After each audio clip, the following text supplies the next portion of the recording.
Oh, hey, everybody. I'm sure you can tell by that exciting graphic and fun music that you are watching Rebel Roundup, but it is Wednesday, which means it's Western Wednesdays. Western Wednesdays means the Buffalo panel. I'm your host, Sheila Gunn, and I'm joined by my regular Wednesday host, Saskatchewan's child, Lise Merle. Lise, how's it going?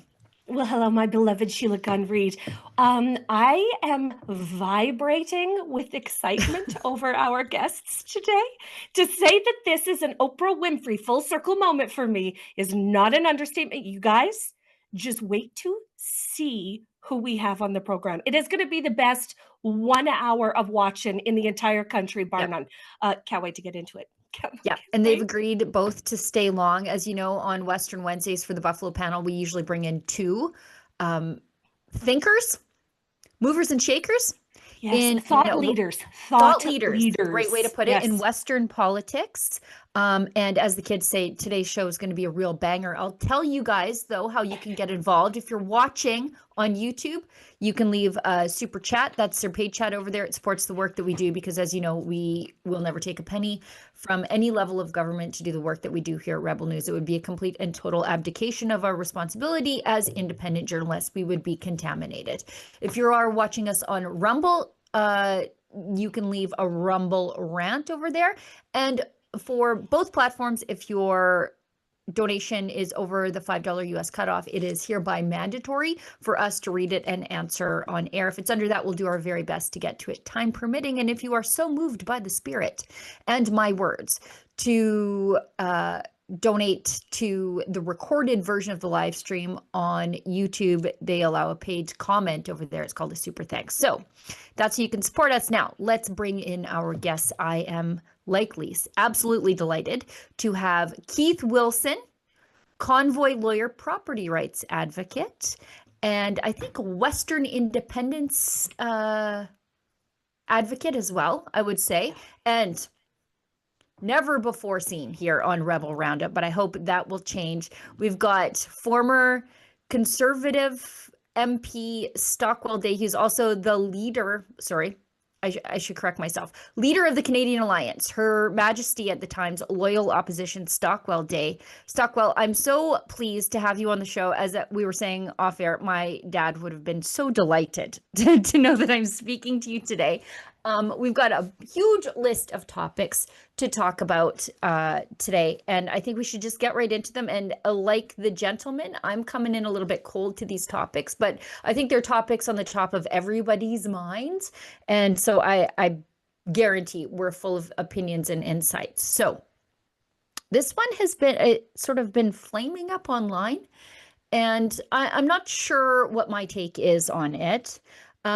Drea Humphrey, our Rebel News journalist, who is she's on the Ostrich beat. I don't know how to call it, but she has been taken into the universe of the ostriches at Universal Ostrich Farms, and in fact, she's on her way back there because the stay of execution may be lifted pending a judge's decision. But there has been some prickling online from supporters of the Ostrich Farm saying, hey, we haven't heard enough from Conservative MPs, and then Conservative MPs did start speaking out about it. But they're saying we haven't heard enough from Pierre Poilievre, the leader of the official opposition, on this issue, when, you know, he talks about things like the gun grab, which is also a property rights issue. I'll go to Stockwell Day because he's been in this exact position before, so I feel like you have some insights into this. Should Pierre Poilievre be speaking out more, and if he should, why hasn't he? Well, he has started to, and first, just let me sidetrack for a second, saying it's my honor to be on the show with you folks. And as you know, Ezra and I go back quite a ways. He even worked for me a million years ago before electricity was invented. And just a shout out to Rebel, because I'm sure your viewers know this. Rebel sticks on stories that other mainstream media outlets won't, and actually eventually almost forces them to do it because you get so much response and reaction going. So good for you to not be afraid to tackle the stories that others are nervous about or just not wanting to. And as far as Pierre, and actually Pierre Poilievre used to work for me too, that's no secret. So between Pierre and Ezra, I'm sure there's discussions from time to time that go on. You know, as an opposition leader, and I can tell you by experience, you are flooded daily with the stories that you should be hitting daily, and then the longer term ones. And you're constantly, you've got a circle of advisors around you. Some of them are good, some not so good. All of them are cautious, I can tell you. And it's one of the things that's a bit infuriating because you get to become the leader of a party through, you know, hard work and good support from people, and then you find yourself in kind of a new arena where we used to call it, you know, the kids with the short pants are running around and telling you what you should be saying and what you shouldn't. Having said that, Pierre Poilievre does not worry about speaking up on issues. I think he's proven his mettle on that time and time again, and even at times paid a price for it. So all I can say is I think you'll be hearing more. I have seen some recent commenting, and he's quite rightly talking about the giant bureaucratic effect of what's going on this ostrich farm story. So my prediction, and I'm not calling him to tell him to talk more about it, is that you'll be hearing more on this because it's just picking up steam. And again, thanks to a lot of the work that's been done by Rebel on this. Well, I appreciate those kind words. I mean, even if you don't care about ostriches, and I know the ostrich people get mad at me because I don't really, but I care about property rights. I'm a farmer. I just don't like birds, and bigger birds are also scare me. But I'm a farmer, and I feel like this is a property rights issue. It's a government overreach issue. And I don't think that anybody has been given due process here, that they can just come and kill these birds without ever having to prove that there's any sort of benefit to exterminating them in the interests of public health. Keith, you're an advocate for property rights. I think that's important. An important point is, okay, so look at these birds. They frighten me to no end. But I would not want the government showing up to do this to a cattle farmer. I wouldn't want them to do it to a lamb producer over something like scrapie. The government should be forced to show its work. And right now, that is not the case. Well, what you might not be aware is back in 2003, I actually represented the cattle industry during the mad cow outbreak and was in all the operation centers on the trace out and dealt extensively with all levels of CFIA and their command center. And then in 2009, I had my second go around with CFIA when I represented the patient zero farm in Alberta, which was for the zootonic transmission of H1N1, when we had that small pandemic where a Mexican farm worker came out of Mexico, went to work on my client's farm, got the hogs sick, and then the hogs got my clients and their kids sick. So I've dealt with CFIA in these call situations before, and they definitely come in with an arbitrary and iron foot type approach. And, you know, let's kill everything in sight. They are tough to deal with. And unfortunately for the farmers, our courts are so deferential to the decision making of CFIA and government officials generally that some of those remedies are limited. That all said, I still think it was open. I was puzzled by the silence from Poilievre.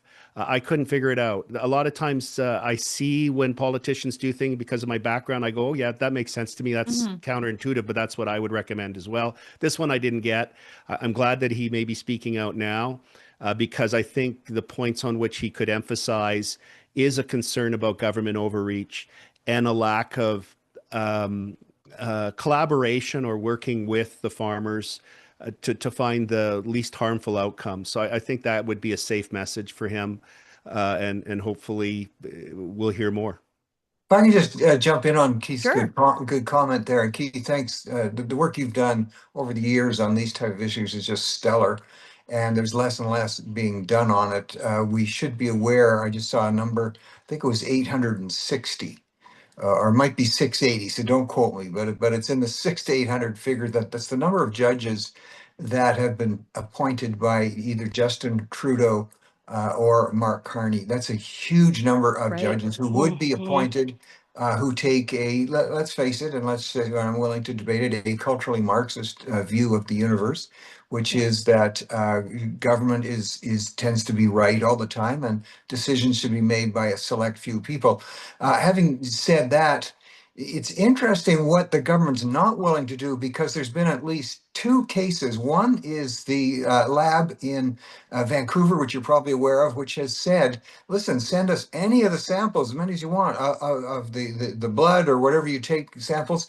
We'll look at them for you, and we will, identify them. They do this work worldwide. And the government has said to the Ostrich farm owners, you will face fines and possible jail if you do that. So a crazy reaction. And then, and again, we can understand this next one, an offer from the United States now, albeit it's from their health department and RFK Jr., but they're saying, listen, at no cost to you, we'd be willing to take all the birds and we will do research on them, because we may have a different view than CFIA. So you've had at least two offers here. The government has said, no, that's illegal. We only want to kill them. The shots that we see on camera of sometimes it's RCMP officers, and I used to be head of the RCMP in terms of Minister of Public Safety, so my heart goes out to RCMP members. I don't think they love these kind of details, but when you see them with hazmat suits climbing up poles to cover the cameras that the farm has for security purposes, this is completely unhinged. And I'm taking it to the level of challenging Prime Minister Carney, asking him to look into this. Why the terror? Why are you refusing any other rational approach? You just seem to want to kill. It's unhinged. Well, that's right. Sorry, go ahead, Lise, please. No. Well, this is an institutional failure that we're witnessing in real time. And I think something that Stockwell Day just said about Pierre Poilievre's advisors is really pertinent in this situation. He's got a bubble around him of people who are not responsive to emerging trends. When you've got a story, when you've got a global story this big, an institutional failure on the scale of the CFIA, who, P.S., I just want to reiterate, has spent the last 5 years developing an extensive and strategic DEI plan. Okay, Pierre Poilievre, if he is the prime minister in waiting, he has got to become more responsive to these types of stories. They are so slow on their feet in Ottawa. They are in such a secluded bubble that it shouldn't take the entire Conservative base screaming at them to get involved for them to get involved. They should be able to identify which way the wind is blowing and lead the parade. Remember, what did Ralph Klein used to say, Sheila Gunn Reid? Oh, show me the parade that's marching and I'll jump in front of it and lead it. Conservatives. Here we are. Conservatives, get on this. Yes. And I have to tell you, Stockwell is so right when he says, that this is, with regard to the police there, it's very clear that they don't want to be there. And just in my experience in my 3 days at Ostrich-a-Palooza, which is really what it is there, nobody actually thinks that those ostriches are dangerous to the public health. Cops are standing around like that. They're leaning on the fence for these deadly disease vectors are supposed to be penned up. They're letting the protesters feed the birds, put their hands into the fence. Nobody thinks that these ostriches are any sort of radical disease vector that pose any sort of dangerous risk to the public or the poultry industry. I just want to point out, we talked about institutional failures, and this isn't on the list of things to talk about, but I want to go to it because I watch committee meetings in the House of Commons. I do it for fun, but also sometimes for work. And I caught the CFIA, head of the CFIA was testifying. John Barlow asked a great question. John Barlow is a Conservative MP from Alberta. I think he's our ag critic, and he's great at this. And this is something, if you weren't paying attention, it would just fly right by. Olivia, I put it in the chat. There is very little oversight to decision-making at the CFIA. In fact, they eliminated the position that would be akin to the ombudsman after many of the complaints against the CFIA, almost a third of them, by the way, were found to be founded, and they resulted in reversals. And so what did the Liberals do? They just eliminated that position. Instead of saying, we've got an institutional problem here, we're making decisions that, as it turns out, are wrong. What are we going to do about it? You know, we'll just get rid of the guy who's hearing the complaints. Watch this. And I would ask Mr. Iannarone, and thank you for your answers, if you would also table with the committee, we had known that with the chief redress officer as part of the CFIA was a very critical office that was eliminated by the Liberal government. And we know that almost 27%, or well over a quarter of all the complaints brought in by customers and producers and businesses to the CFIA were justified, and many of those decisions had to be reversed. Can you table with this committee an updated report on how many CFIA complaints were received since 2015 to present, broken down by subject matter, by province, and the outcome of those complaints? That would be very helpful to this report as well. And I would ask... So that was a quick thing. It just went by. He's asking for them to table evidence. But did you know that they got rid of the chief redress officer at the CFIA, the person who would be, I guess, as unbiased as you would think somebody working in the federal government would be to deal with these complaints? I had no idea that there was nobody there that you could complain to about your treatment at the hands of the CFIA, but it's gone. It's gone. Anybody can jump in. Well, there has to be within government a responsive system where you are open to, and this goes broader even than this question, to other significant parts of a debate. Again, Pierre Poilievre is quite good at bringing up the other side on these. And I didn't want to necessarily take a shot at his advisors. I'm just saying you get hypersensitive, you know, and everybody around you saying, don't say this, don't say that. I think his record's pretty strong that he's not afraid to address those issues. But what's happening and why you're having a lot of the unrest among just the population in general, and even anger, if people don't sense they're at least getting their view on the table and it's getting some, you know, decent, respectful consideration, people start to get angry. That's where it starts to break down. So when you have a different opposing medical view or an opposing scientific view, it needs to be aired or people will feed into, you know, you might call it a conspiracy theory. But you know what's bubbling up, and I'll say the thing out loud that nobody wants to say, other than maybe you folks.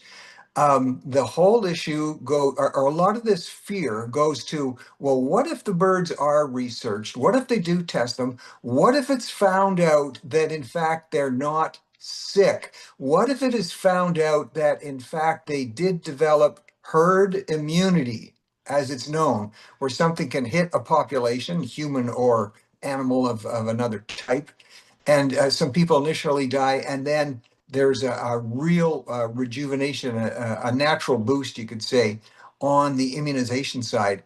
So that's where the conspiracy is bubbling up. People are saying, is CFIA afraid of that? And governments, when they want to clamp down and they want to look like they're unmoving, they will always fall back and play the safety card. It's about your safety. It's about public safety.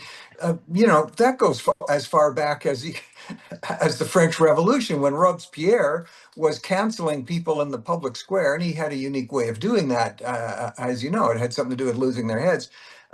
He made himself the head of the Committee on Public Safety. That's what he called himself. It gave him the right to exterminate any other point of view. So I'm saying to Prime Minister Carney and to the federal Liberals, you have to, a lot like questions from that MP, you have to allow different points of view. Otherwise, it does look like a cover-up and everybody's going to get hurt in that process.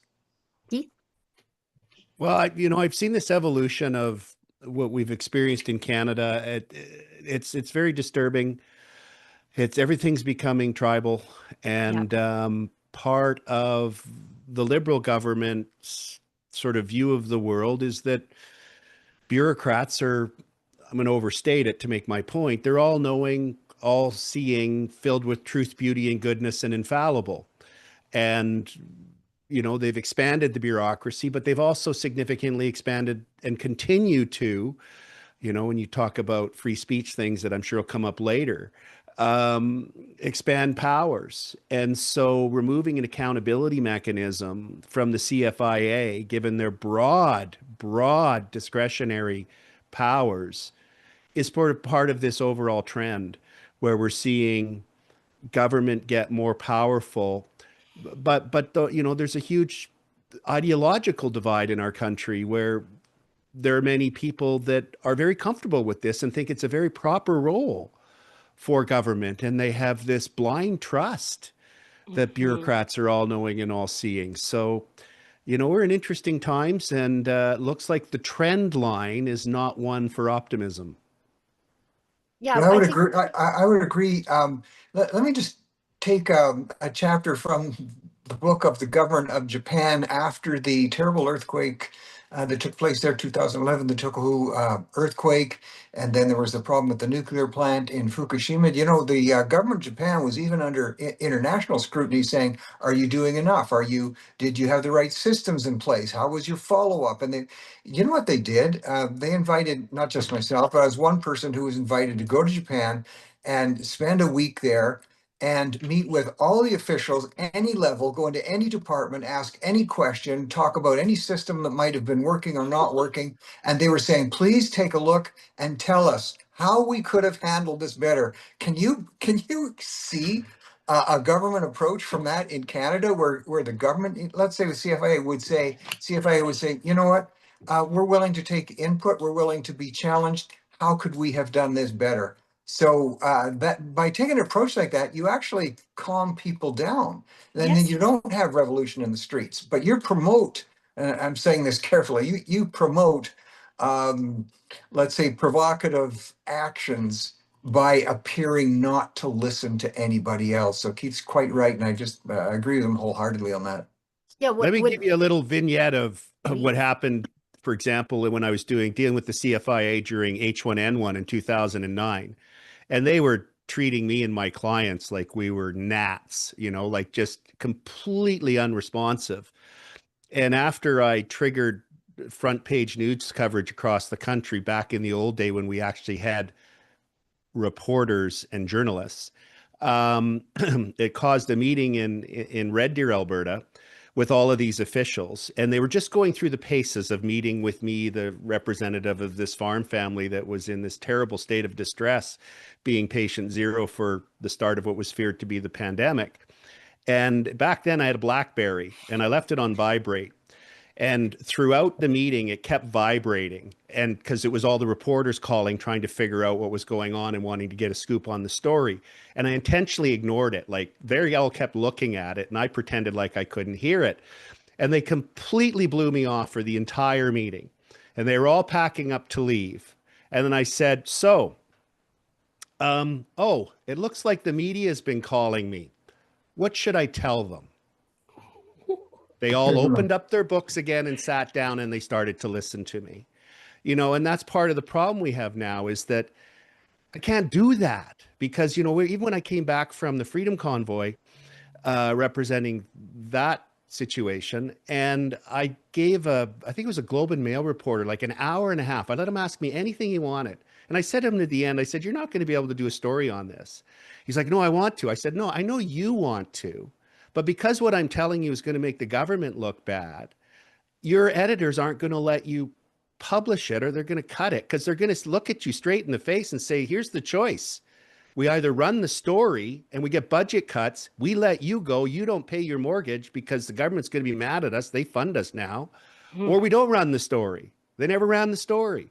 So again, this is part of the importance of Rebel News and the social media, but also how we've lost some of the tools that many of us use, elected officials and non, to keep accountability and keep the systems working in an efficient and fair way.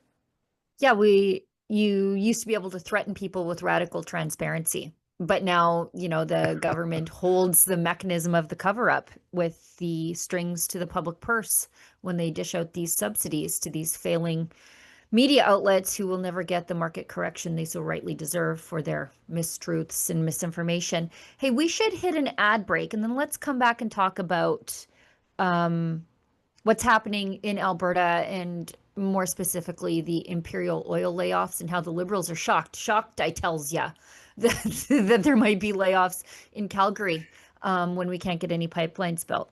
Olivia, let's hit that ad break and we'll come right back. Hey, Toronto Rebel News fans, listen up. Rebel News is celebrating 10 years of fearless journalism with our 10th birthday bash, and you're invited to join us. Last week, hundreds of Rebel fans packed our Calgary party for an unforgettable night of music, food, and fun. Now it's Toronto's turn. Join us on Thursday, October 16th at 6 p.m. near Black Creek and Lawrence for a night you will not forget. Expect a lively evening with Rebel News journalists and crew, past and present, cocktails, hors d'oeuvres, and of course, a birthday cake. Happy birthday, Rebel. Happy birthday. Happy 10 years, Rebel. There you go. That's what we're talking about there. A fun photo booth with keepsakes and a full-on celebration of free speech, independent media, and the community that made it all possible. Keep doing what you're doing. You guys are doing fantastic. Keep at it. You guys have made change as far as I can see. Happy birthday, Rebel News. Let's keep going. Keep up the good work and keep fighting for freedom. Just keep on doing what you're doing. We'll also be holding a silent auction, including private lunches with yours truly, Ezra and Alexa. This isn't just a party, it's a celebration of what we built together.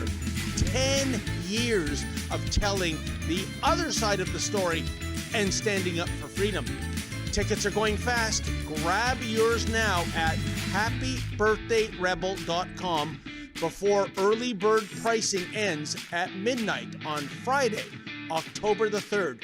And if you want the ultimate Rebel experience, get a VIP ticket. That includes dinner with Rebel journalists before the party. Space is limited, so secure your spot right now. Hello! We'll see you there, Toronto. There's a lot of work and preparation that has to go into getting them ready for the job market. It's not just about hammering out a resume, it's about making sure that they have the adequate supports. Some people don't often realize some of the struggles that some of these people go through. Not only are they connected to the work, but they're also connected to our whole mission and what we do as an organization.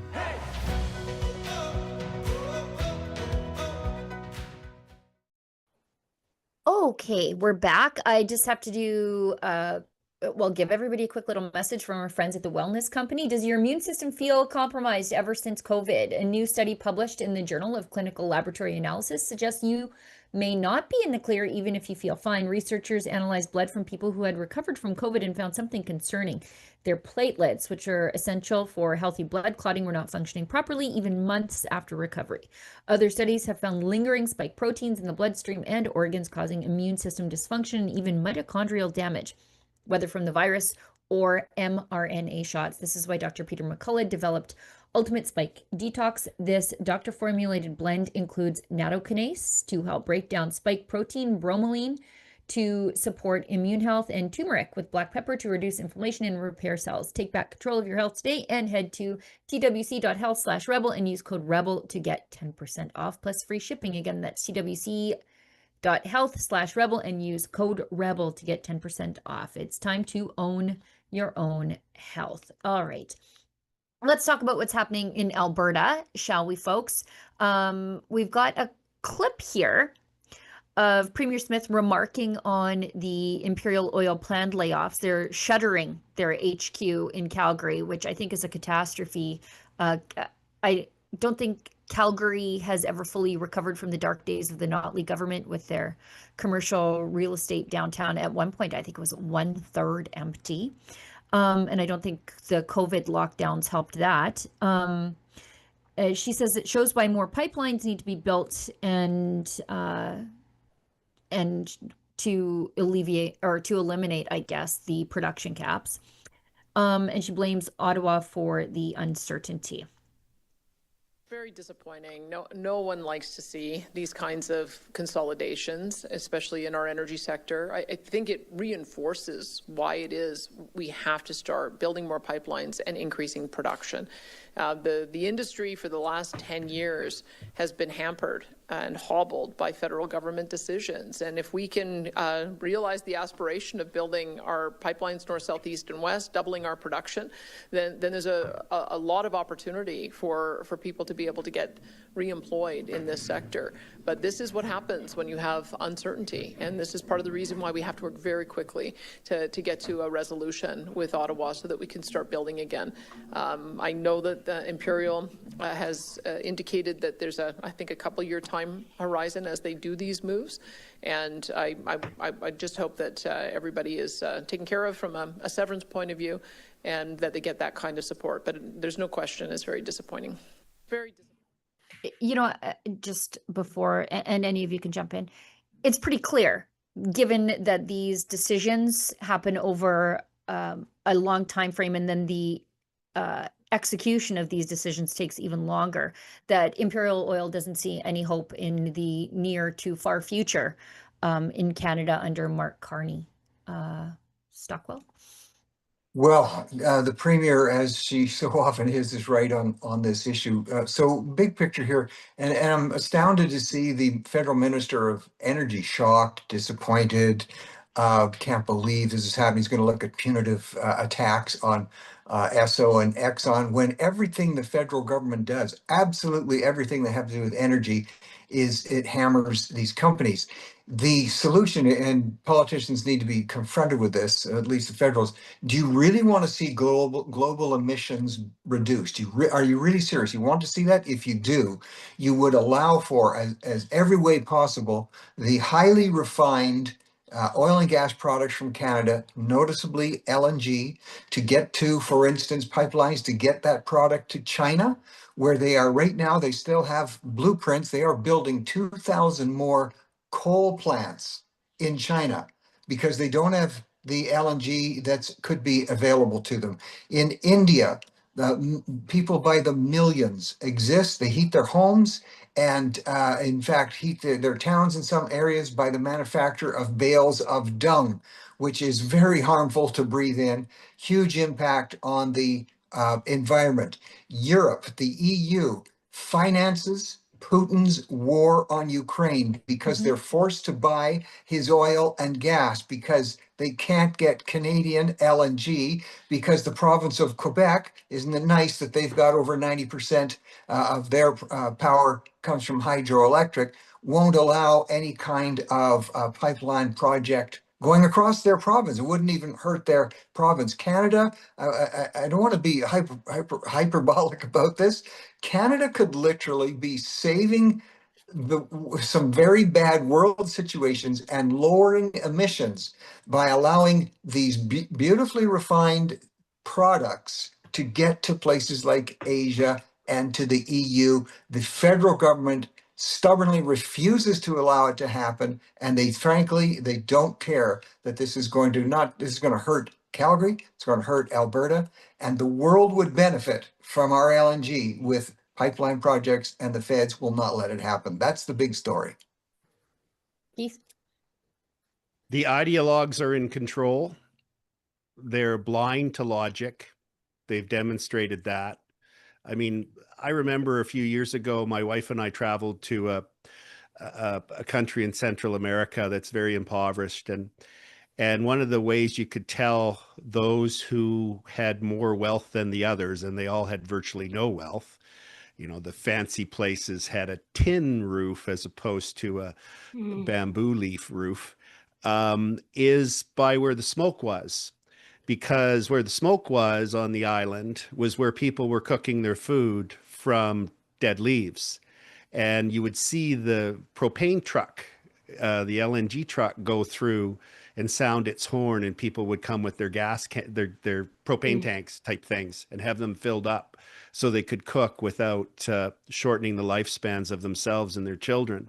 And here we have an opportunity to provide an important role in that. We've watched the Americans race past us with all their LNG terminals on the Gulf of America.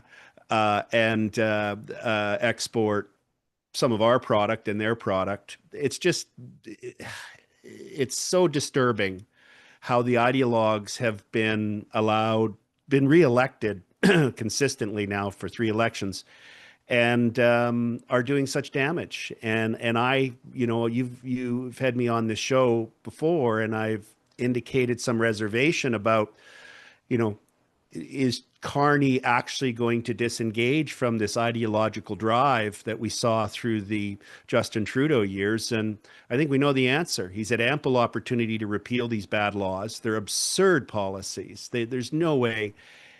And my final point would be, it illustrates the naivety along with the ideological extremism that we see out of Ottawa, which is companies that make investment decisions that create tens of thousands of jobs and billions of dollars of revenue for governments to provide services and schools and hospitals and so on and infrastructure have choices. They don't have to keep investing in Canada. We've seen that. And I just think this is part of a wave that will continue unless the federal Liberals fundamentally abandon these ideologically harmful, extremist, failed policies, or footnote, because I am who I am, Alberta decides it doesn't need this and wants out of this abusive relationship. It is funny that for a lot of businesses in this country, it makes more sense to do their work in places like Nigeria, where they just have to pay off the local Christian kidnapping warlord to get work done. And it's a lot easier to do that than deal with Mark Carney's government. Lise? Yeah, no, this is the predictable outcome of 10 years of Western hating, prosperity killing, awful, terrible, no good liberal policy. This is the predictable outcome of that. These 900 families that just got served notice that they don't have a job tomorrow morning are going to be. Listen, if they weren't Western separatists before this moment, they will be after, Keith. And all of this to say, all of this could be solved if the Western provinces left Canada, because how many more hundreds of years are we going to be abused by these out-of-touch bureaucrats that make decisions that literally harm us? I can't wait. It can't come soon enough. Can't come soon enough, divorcing them. We'll talk about that in a second, because I don't know where Stockwell Dave falls down on this, but I believe he's probably a federalist. So I think we'll have an interesting discussion. But before we move away from the job losses at Imperial Oil HQ in Calgary, I just want to point out the hypocrisy of the Liberals on this, as if I had to look very hard. So Corey Hogan, he's the MP for Calgary Confederation. He's the Liberal who just got in by like the skin of his teeth. I forget how the margin of error was. It was like 2%, I think, is that what he won his seat by. He says he's shocked, I tells ya, and disappointed, oh so sad, to see Imperial Oil has laid off hundreds of employees, particularly as the company has record production and near record profits from Canada. Betting against Canadian workers is always a mistake. Now, I agree with that last point, but I believe it is the Liberals who are betting against Canadian workers. My MP, I should tell you, my MP, Garnet Jennis, points out that Corey Hogan would support the anti-energy, anti-Alberta Bill C-48. So Garnet rounded up this clip, and I really enjoy his powder blue suit.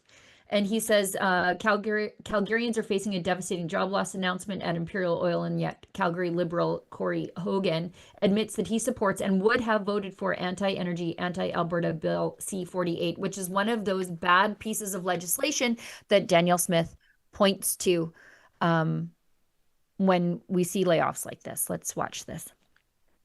approach of this Prime Minister on energy issues is much the same as the approach of Justin Trudeau, which is to feign interest in energy development and at the same time to pile on barriers that make it effectively very difficult, if not impossible, for projects to move forward.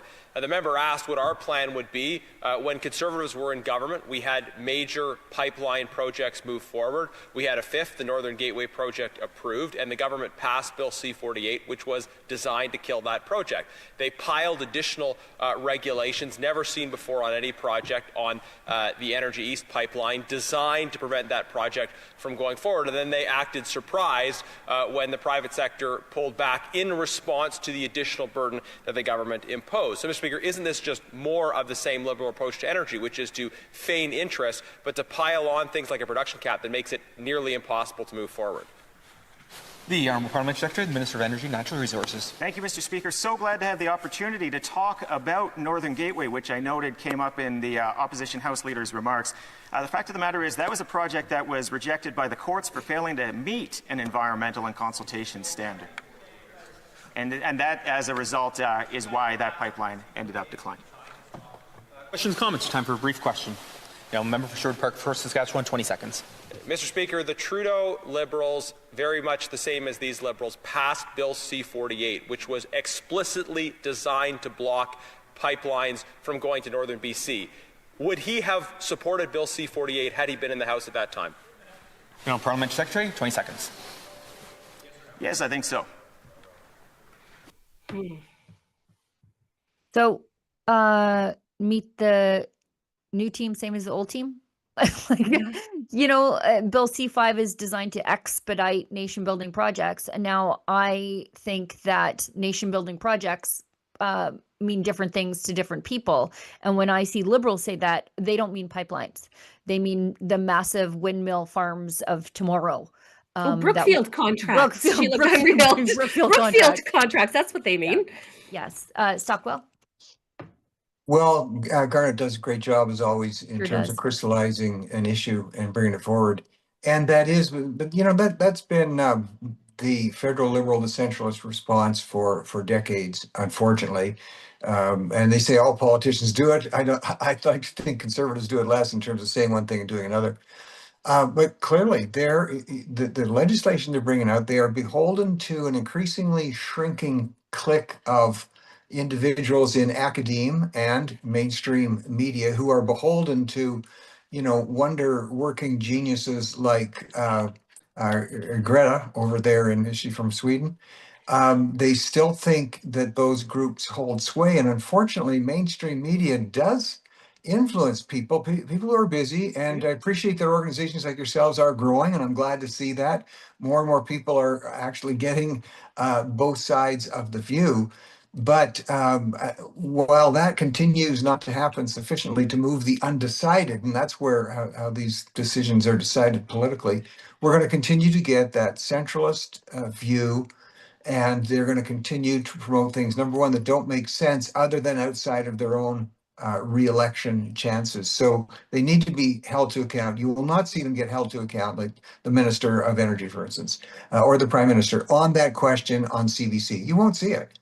You largely won't see it happen on CTV because, as already been indicated, journalists will say, oh, no, we're not affected by subsidies and we're not affected by money. Yes, we all are. If our paycheck is threatened, we will, unfortunately, many people will adjust their narrative accordingly. And this narrative out of Ottawa from the federal Liberals is very frustrating, continues to deny the truth, and they continue not to be held accountable and admit it. Lise, you're nodding along. Well, there is no way to hold them accountable, though, with that humongous voting bloc east of Manitoba. So this just reinforces this in the new country. Okay, we're going to have responsive and accountable ways of government dealing with the people that elected them. Okay, we're just going to fix all of this because this has just gotten so far out of hand. Speaking of in the new country, that brings me to this clip where Premier Smith And I realize I'm cutting some things out of our schedule here, but since we have Stockwell Day, I want to ask him about the Antifa cell in the military, and we'll get to that in a second. But Premier Smith, responding to a report that the Alberta Prosperity Project met with U.S. officials to discuss separation from Canada. Let's watch this clip, and then Keith, you can react. Stockwell, you can react too. But I think the Premier's answer was probably right.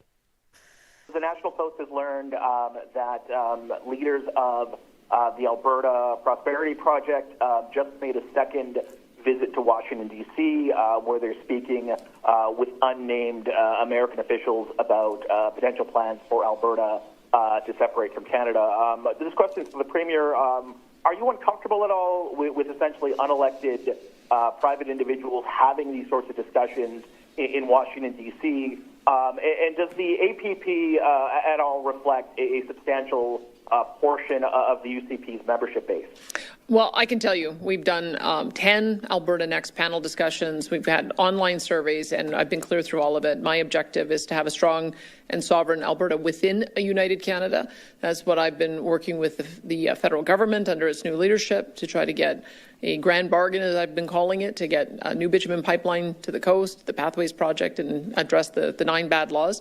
That's what I feel my responsibility is to try to make sure that Alberta has a new and renewed relationship with Ottawa, as well. That's part of what the Alberta Next panel discussion is about, is to identify the ways in which we may take on more of the responsibilities as we become stronger as an economy and have a stronger population. So you'll have to talk to that group about what their intentions are, but we've gone in a different direction. I thought that was probably the best answer that she could have given. Like, what do you want me to tell you about what the APP is doing in Washington? Why don't you ask the APP? And I think as a premier, naturally she's a federalist, but you also, she has said that she's not going to get in the way of the democratic will of the people.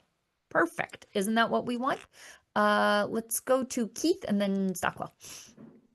Well, I think there's a little bit of burying the lead there, in that what is significant here, and let's just step back for a minute. Canada, as I've spoken about many times, is a very unique country in the democratic world, in that we have our Supreme Court of Canada having laid out a legal pathway for a province to secede, to leave, to become independent. In almost every other country, just me even talking about this, you having this program raising it would be a jailable offense, okay? So Canada is unique. Canada is also unique in that we are the biggest and most important neighbor to the largest economy and the most powerful country in the world, and our best trading partner, a relation that's souring. And so, and another data point, geopolitical situation, the tragedy and the ongoing difficulties of the Middle East, and how Carney, with a minority government, without the blessing of the House of Commons, announced unilateral recognition of the state of Palestine. That opens the door for Donald Trump and his administration to acknowledge the independent state country of Alberta if there's a referendum. So the fact that there's such receptiveness by the Americans to have these discussions with Albertans who are committed to independence is profoundly significant, and something that Carney and the Liberals should be taking extremely seriously. They're probably not, I don't know. But to me, that's what's significant here, is the receptiveness and, the advantages for the Americans. I don't think they, particularly the Republican administration, has a lot of love for the Liberals and their policies of the last 10 years. And they're ideologically more aligned with the approach of many Albertans to free trade, property rights, free expression, liberty, and those kinds of concepts. So we're in interesting times. That would be my comment on that. Yeah, I think the premier is doing a good job of threading the needle, because I know she realizes that the APP supporters and UCP voters. The Venn diagram, as they say, is a circle there, I believe. Before Stockwell comments, maybe if I could just comment please, on that specific point. I've known Premier Smith for almost 30 years. I met her first when she was the executive director of the Property Rights Institute in Alberta when she'd just gotten out of university, and I've known her well since. And so, and I don't have private discussions with her about this, and if I did, I certainly wouldn't share them publicly. But I think what she's doing is she recognizes that most Albertans right now would not support independence, and that she needs to do absolutely everything in her power possible to try and reset the relationship with Ottawa, structurally, policy-wise, to allow Albertans to achieve their potential and prosperity and so on in the next generation. And she needs to go through every one of those steps because if it's the case that Ottawa's not prepared to change and want to keep putting its knee on our neck, more and more Albertans need to see that. They need to know that every avenue was exhausted before they're going to be prepared to vote in favor of a referendum. So I think it's an important process that we're on. Stockwell? Yeah, I would echo that. Recent polls, Angus Reid, most recent one, I believe, put the question on separation to, when it was put to Albertans, at leaning towards, considering that would be about 36%.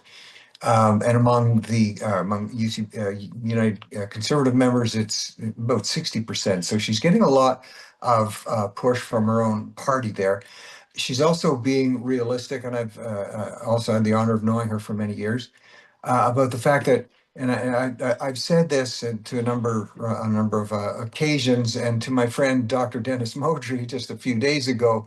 I have to say, I'm just being coldly pragmatic here. If I was a Las Vegas bookmaker, I would say the vote will not carry. You will not get over 50%. And I say to those people on the Prosperity Project, good for them. They're out there pursuing what they need to do.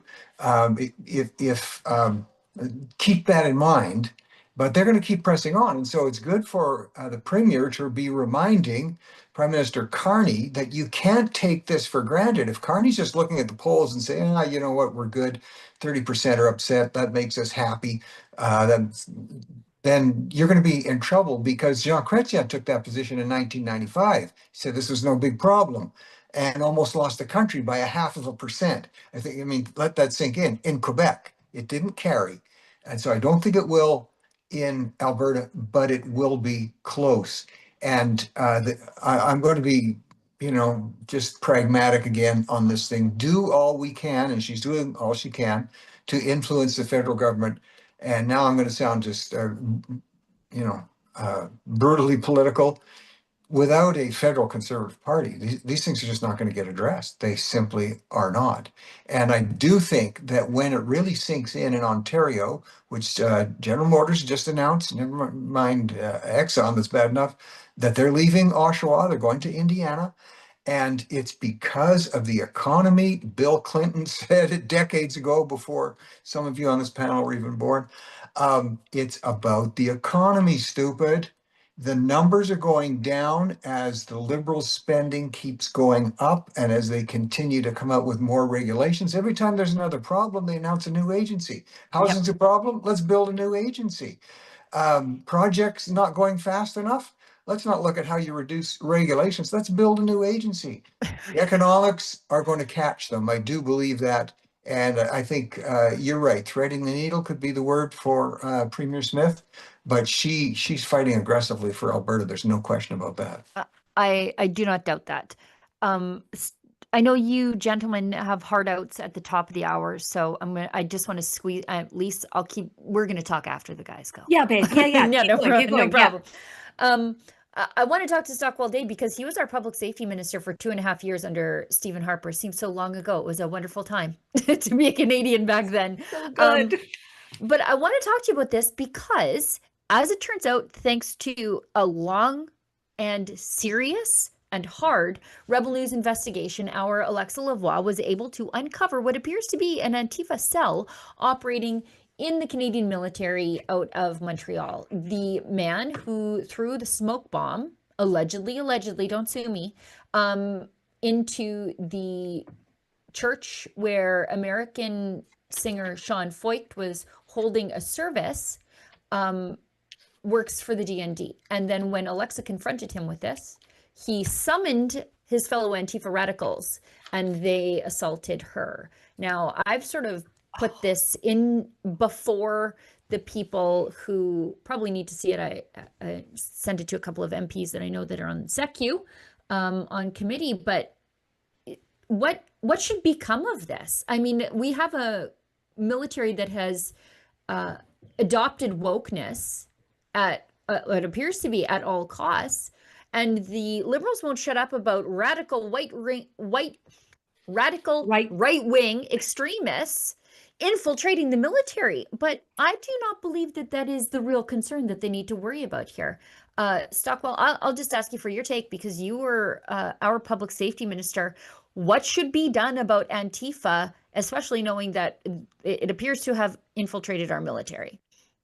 Well, first on the military, and I had the honor of spending a lot of time across the country with our ladies and gentlemen in uniform. I did a couple of tours to Afghanistan, not trying to sound like I was a fighter there, because our troops took very good care of me there. We have some of the best troops in the world. We really do. When I was in Afghanistan and working with the Americans and other military, they just couldn't praise our soldiers enough for their efficiency, for their valor, for their strength. So there will always be, in any organization, there's going to be a tiny element that are unsavory. And if there's Antifa there, then they need to be drummed out of there in no uncertain terms. Antifa needs to be declared a terrorist group. The Liberals, with every time we want a terrorist group named a terrorist group, when others around the world are labeling them that, the Liberals have to be dragged kicking and screaming into labeling a truly terrorist group terrorist. Why is that? Because they lose voters from within those communities. So that's what it needs to be done. Liberals need to be far more aggressive. And the other thing, if you want to bolster the military, very interesting, you've probably seen it, zero coverage on CBC on one of the most dramatic military announcements you'll ever see in your life. And I'm not, whether you agree with it or not, but in the US yesterday and the day before, the announcement, all the generals were called in from across the country, 800 or 900 of them, and they were told there's two things that are coming to an end. First, DEI, this ridiculous policy that you would promote people based on gender instead of their strength and their killing ability. The purpose of a military is to deter or destroy the enemy, period. And they've laid down the law in the U.S. That was the first thing they're dealing with. And the head of their minister of war, I guess they call him now. What do you say to all the other thing they won't put up with anymore is fat generals? Now, people are, and I've seen some of the talk shows in the U.S. What has that got to do with it? The military, I'm sorry, but folks, if we ever get away from the aspect that it's about deterring or killing the enemy, if we ever get away from realizing that, we're in trouble. And the message that's going to the US military is, generals, get in shape, because you've got to be good role models for the troops that are there. So Canada's upper echelons, I taught for a number of years at our military college. I gave a course there to our generals, and that's where I first had the glimpse of, here we had great soldiers, and now they've been promoted into general ranks. And other than what I was teaching them, I'm telling you, this was years ago, they were getting fed the most outrageous DEI garbage in what should be a military college at the university level, even before it was called DEI. I mean, I taught that course there, I think, for 3 years. I was astounded, and I said, this is not going to bode well for our military, that the generals are getting brainwashed on this stuff. Well, south of the border, they put an end to it. Canada needs to do that too. And mainstream media were horrified, so horrified that this might put a slowdown to DEI here, that they wouldn't even report on it. But have you seen the tampons in the men's room, Keith? It's unbelievable. Yeah. Keith, go ahead, because I know you got to go.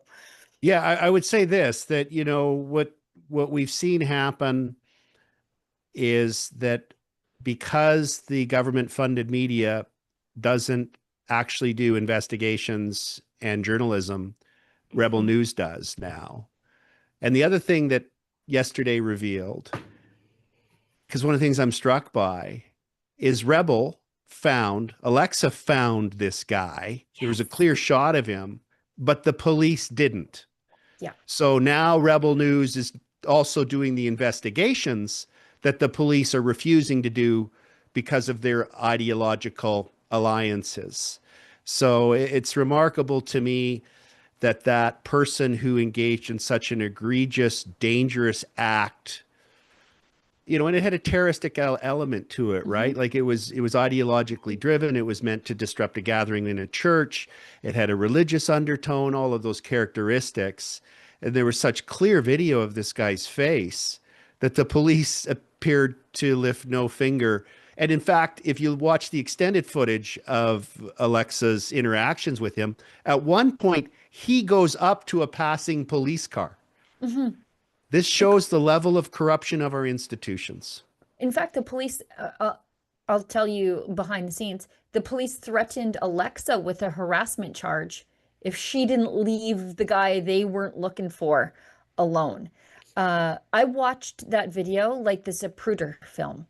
He was wearing the same New Balance running shoes. The glasses is what got me, Sheila Gunn Reid. I was like, those are the same glasses as the picture and the guy that's walking with Alexa. Yes. He's wearing the same running shoes he wore when he threw the smoke bomb into the church. And I agree with Stockwell Day, and I think we probably all are unanimous on the panel that Antifa must be declared an outlawed terrorist entity in this country. And it would sure be nice if the government quit funding the journalists who run cover for them on a day-to-day basis. Gentlemen, I know that you have a heart out and we're already 4 minutes over. Stockwell Day, thank you so much for joining us on the show. I hope to have you back on again very, very soon. Where can people find your day-to-day podcast?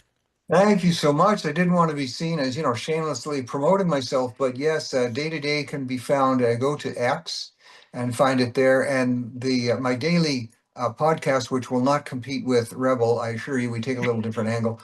But go to Spotify, Stockwell Day, Day-to-Day News. And if you want to see a documentary on Israel post-2007, I was sponsored to go and do one. The IDF got us into all the conflict zones, the hospitals. They got us talking to women who were, I don't even want to talk about it on the show, but go to stockwellday.com, find it there. And you'll get what you never hear about Israel from CBC. You'll get some of that there. Thanks for having me on. I look forward to talking again, and keep up your great work. We will. Thank you, Stockwell. Keith, thanks so much for coming on the show today. Where can people find the work that you do? Because I think it's vital to civil liberties in this country.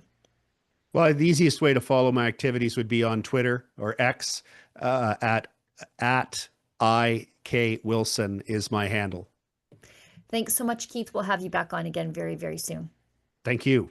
Okay. Thanks, gentlemen. Okay, we'll continue on with the rest of the show. Thank you, gents. What a delight to talk to those two. I know that we have a couple of things that we want to touch on before we go. We've got chats. We've got a cringe that is just, it's something. I thought of it as I was sort of deciding what do I do with my hair, and I was listening to Matt Walsh talk about this, and so I had to see it for myself, and I was like, I must talk about this with Lise, and she's coming in cold, so this is kind of exciting to me. But I thought I would show you Pete Hegseth, the Secretary of War. Isn't that telling everybody no more such things as fat generals and DEI. I just love him so much. Too. Like, this is an alpha male, and I love me an alpha male. And Pete Hegseth has absolutely got no time for this DEI garbage in the military anymore. And watch the United States absolutely trounce any country that tries to come near them. Like, just watch. If this guy comes out and tells you about your health, you damn well better listen. Okay. At every level, either you can meet the standard, either you can do the job, either you are disciplined, fit, and trained, or you are out. And that's why today, at my direction, and this is the first of 10 Department of War directives, that are arriving at your commands as we speak and in your inbox. Today, at my direction, each service will ensure that every requirement for every combat MOS, for every designated combat arms position, returns to the highest male standard only. Male. Because this job is life or death. Standards must be met. And not just met, at every level, we should seek to exceed the standard, to push the envelope, to compete. It's common sense and core to who we are and what we do. It should be in our DNA. Today, at my direction, we are also adding a combat field test for combat arms units that must be executable in any environment at any time and with combat equipment. He's a delight. And can we just talk for a second about how Trump has chosen some absolute units to be around him? RFK, Tulsi Gabbard, Pete Hegseth, obviously. I'm just off the top of my head, Kristi Noem. Like, these are people who take their health seriously and lead by example. That's intentional. That is intentional. For sure it is. Donald Trump's first administration was Donald Trump just getting a lay of the land, like figuring out how stuff works. And now he realizes just how important it is to surround yourself with top shelf humans. And this is a belief of mine in my life. My top five in my life are absolute golden legends. Okay, they make me want to be a better person. And this is what Donald Trump is applying to his second presidency. Incredible. I remember when you said to me, because I was like, I don't know if maybe I don't want to have a beer today. And you're like, if you quit drinking, we can't even be friends anymore, because like, you watch what you eat and you're working out and stuff, and it's like, at least all I have is that you'll have a beer with me. You see, if you stop drinking, you might become the perfect woman. Okay, No. like, we can just drag out this. We have to have a couple little vices, but no, it is true. It is true, though. You are who you surround yourself with. Completely. And Donald Trump is surrounding himself with some absolute weapons. And it's about discipline, right? Like, it's about forming good habits and maintaining those good habits no matter what. It's about being disciplined. And Donald Trump is a disciplined man. He keeps a very, very tough work schedule for someone his age. Imagine. But Biden, Biden was like, got his slippies on by like 1 o'clock in the afternoon. And Tapioca pudding by 4, right? Right. Yeah. Yeah. And Trump is sending mean tweets at 1 a.m. to world leaders. Like, you know what I mean? Just the best, just a machine. And I love this for America. It is the American Renaissance. We're going to see our neighbors to the south make incredible strides with these type of people at the helm. It is awesome to watch. And then in Canada, we have tampons in the men's room. Right. It's so embarrassing. I should go through some of the chats and then we'll go to the cringe. Is that how we're going to do it? Is that what you want to do?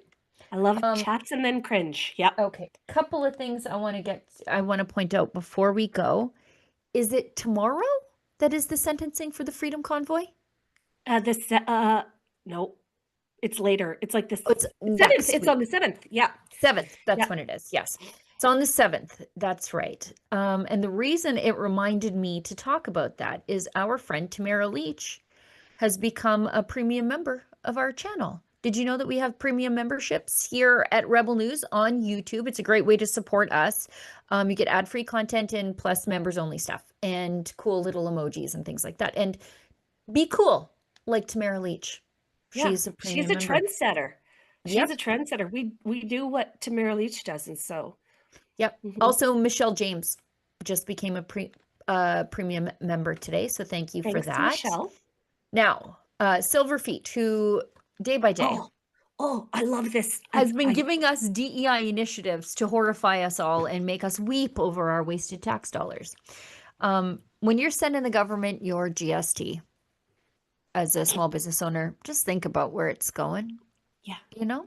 Think about as you're remitting your family's tax bill and you realize $6,000 per person is going to a healthcare system that I can't use, and whatever else is going to this stuff. just think about that. Just think about that, and then think about how angry you are at the voters in the rest of the country. So Silver Feet says, day 3, byline, North Bly Queer and Trans Health Collective Society in Edmonton. Oh, Edmonton. As another Ralph Kleinism, too many socialists and mosquitoes. Project name, supporting Albertan physicians, nurses, and pharmacists in providing trans-affirming care fund, amount $888,848. Aren't they already getting money from the healthcare system to provide these things? Why do they need an additional fund to pony it up? Oh, no, Sheila. You see, because they need extensive training as to how to deal with these precious trans identities that they're encountering in their places of work. $888,000 being spent on just the training of doctors, nurses, and pharmacists in Alberta. These mangalas,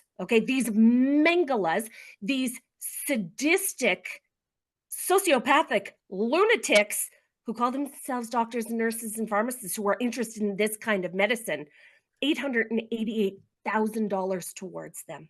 Yep. Defund them, government of Alberta. Defund this. This is a federal program. Do you see this is what the federal government is going around the provinces. Healthcare is provincial jurisdiction funded federally through our tax dollars. And so Danielle Smith says, we're not doing that here.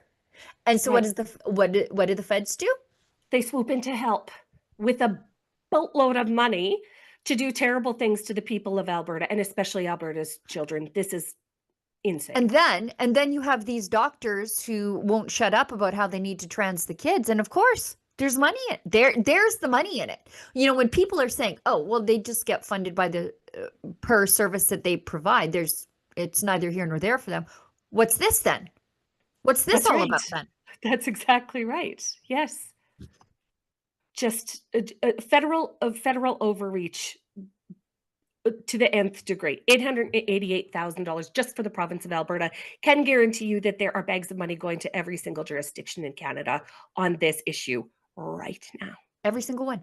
Alberta Dawn gives us $5. Another problem with pipeline approval is giving every Indigenous group not only the right to consultation, but a veto of billion-dollar projects. All Canadians benefit from Alberta energy. Yes, and as we discussed yesterday, Indigenous people, because these projects are in their communities, especially when you're talking about the Alberta oil sands, be it the Bonnyville Cold Lake area, or Christina Lake, or Curl, or Fort McMurray, or Fort Mackay, or any of the.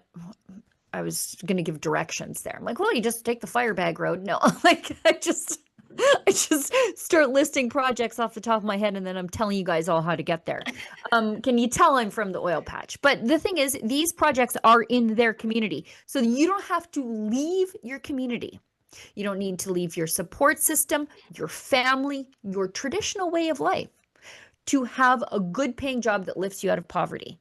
And so when some Indigenous group that's funded by Greenpeace, Tides, or whatever Tides calls themselves these days, Make Way, I think they're called, because they ran out of goodwill with Tides. When they are funding an Indigenous group in BC to block a pipeline, they're unemploying hundreds of Indigenous people in Alberta, and nobody seems to care. Yeah, the Indigenous consultation racket, and that is what it is. This is where the problem lies with the whole thing, is that when you pay consultants to sign on or approve of major projects that have nothing to do with them, nothing to do with them, this is how these things get canceled. This is how projects get canceled. It's another regulatory hurdle that they throw up in the way of oil and gas production in Western Canada, and it must stop. Okay, are you ready for the daily cringe? Yeah. I had to see this for myself because I was like, it can't be that bad. So, in Tennessee, there was a new statue erected for Tina Turner, who is Tennessee's child. Oh, she's my hair twin. We actually at night when I let all of my hair out, it is very Tina Turner-esque, very big. The sculptor Oh no. Oh no. This is a bad sculpture, isn't it? It is. The sculptor described her hair as a lion's mane. Let's just show a quick photo of this. Okay, so you can't even see how bad it is in the first one. Okay, so you're just seeing sort of the outline. It's pretty, not a ton. The legs. She was also famous for her legs. Legs. Yes. I'm not blown away Great by legs. those legs. She had great legs, Tina Turner. She did. People from all over this is from News Channel 5. People from all over the world will come and see this. A tribute to Tennessee-born rock icon has just been unveiled in Brownsville during the Tina Turner Heritage Days Festival. Can we zoom in on her face? Can we? Okay, that's okay. What is happening? So bad. Oh, they did Tina Turner dirty. Y'all, they did Tina. Oh no. Look at her face. Look at the hair. It looks like it's been like clay sculpted in grade 3 art. We should have just stopped at the waist. You know what I mean? Tina Turner's legs. Just show her legs. They're disembodied legs of Tina Turner. Nigerian sculptor. Couldn't even find somebody from Tennessee to sculpt the Tennessee icon, Tina Turner. Nigerian sculptor Fred Njanoga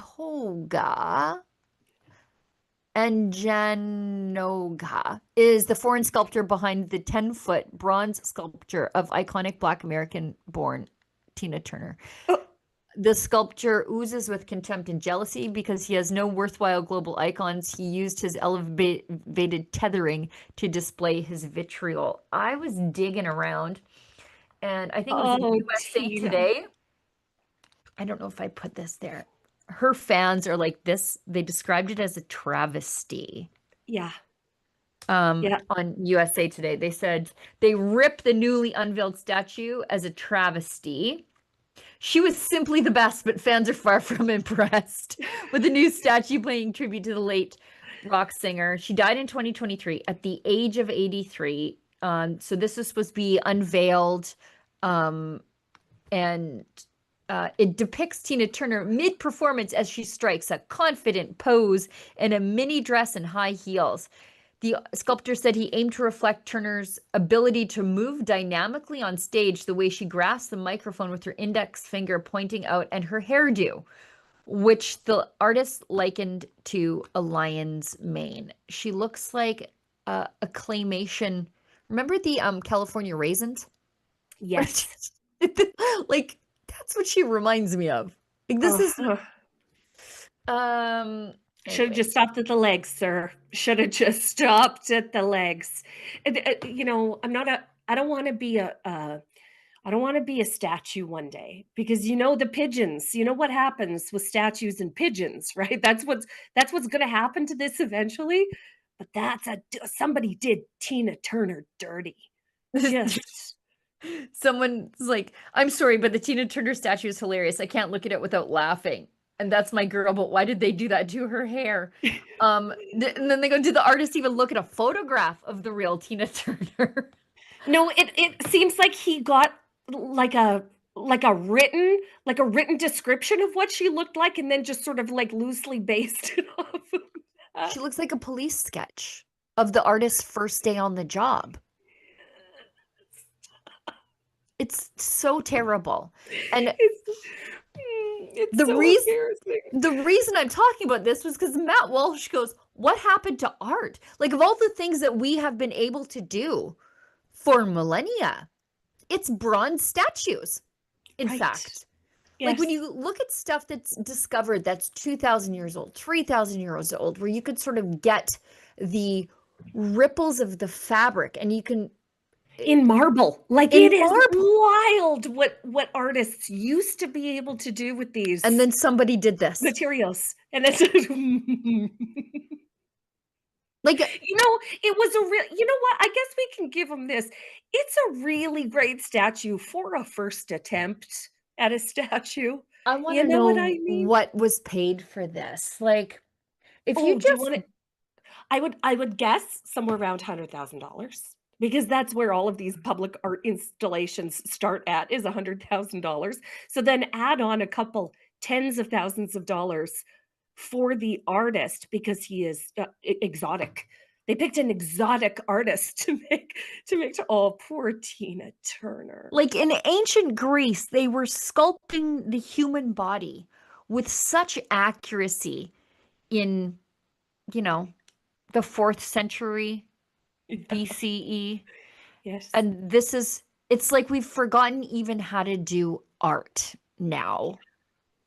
Yeah, And well, somebody paid money for it. anything passes as art, right? Like anything passes as art.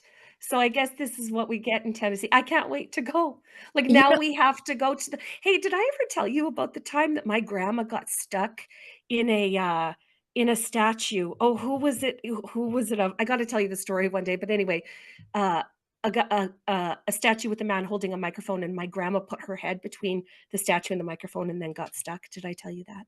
My siblings also once stuffed me in very nearly inside the giant Pasenka in Vegerfelk. There was an opening at the bottom. I don't know if they filled it in, but I'm almost was inside the giant Easter egg. Oh, it was Lawrence. Vegerfelk. It was a Lawrence Welk statue. Thank Could you. be It was a worse. Lawrence. Yeah, to be caught in the eternal embrace of Lawrence Welk. Lawrence Welk. But I think there's an overarching problem with the fact that the statue is ugly and it goes beyond the sculptor's skills or possibly contempt for Tina Turner. I can't imagine that you hold the woman in any regard if that's what you sculpted her of. But we have no concept of beauty anymore, or we're being gaslit. I think most people know about inherent beauty. You know what the eye likes. I think it's like ingrained in the human DNA. It actually is. Beauty. You know beauty when you see it. But we've sort of been gaslit this last 10 years. Yes, lighting, as I say, where it's like, yes, girl. Yes, girl. I call it yes lighting, because they are people are being told that they're beautiful and they're just not. And I'm not someone to say that you need to feel bad about yourself, but sometimes you see this a lot in the radical trans community where they're being yes girled into thinking that they are stunning and biological women are hideous and that they pass as biological women. Yeah, and it's the stunning, brave, stunning and gorgeous. brave, and it's the rejection of beauty that you should not believe what your eyes know to be true. Here we are again. Should have stopped at the legs. The legs were great. Stop at the legs. Bottom half of the statue was excellent. The shoes, even, you should have just left her there. Just a microphone and some legs. Yep, that would have been fine. It would have been better than whatever this is. That would have been a fun photo. Like, it just sidle up to the legs and pretend to grab the microphone. Well, just as a person. Just like think of the pose. Okay, this is a 10-foot tall statue, excuse me, and the legs are like this. And she's in a mini dress. It said, "What do you think? Where do you think people are gonna pose in this like when they take their pictures? Where do you think they're gonna stand?" I imagine the statue will be down in under 18 months. Could be. That's my over-under. Okay, I think we need to wrap the show because I am 4 minutes out from a department head meeting, so I have to get over there. Lise, thanks so much for joining me these past few days. Today was such a fun show, and Lise is the guest on the Gunn show tonight. For those of you who don't know, it's 7 Mountain. If you're a member on our YouTube channel, you already have access to that. If not, you can become a member at rebelnewsplus.com. It's $8 a month over there. And we are discussing everything that went down in Manitoba with Francis Widdowson and a few other things. It's such a good episode, you guys. It is. Yesterday was so much fun, Sheila, Gunn, Reid, because we got to talk about, well, an expansive list of topics, but not the least of which is what happened to Francis Widdowson in Manitoba, how we got to know Francis Widdowson last week. And it is just such every episode of the Gunn show is my favorite episode, but this one is my super favorite. Yeah, it was just so excellent. And hey, Sheila, Gunn, Reid, thanks and Rebel. Thanks so much for having me for another amazing week. Everybody, have a great rest of your week. I will see you here next Tuesday.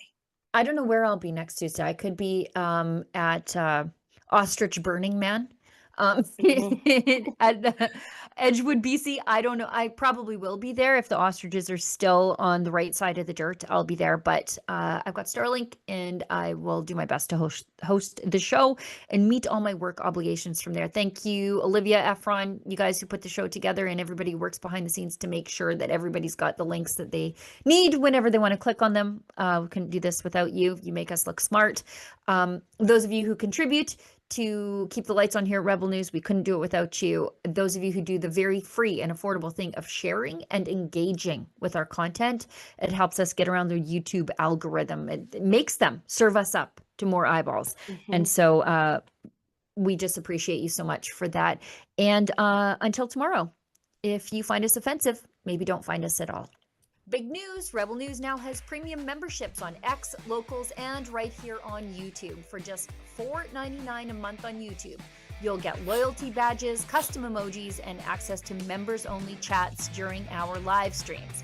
At $8.99 a month, you'll also unlock Rebel News Plus shows and our documentaries. But here's the catch. YouTube could cancel that premium tier at any time. That's why the best way to support us is at rebelnewsplus.com. It's just $8 a month, cheaper if you go annual, and you'll get exclusive extras like an ad-free site, comments access, and even the chance to submit op-eds. Wherever you join us, thanks for keeping our independent journalism alive and strong.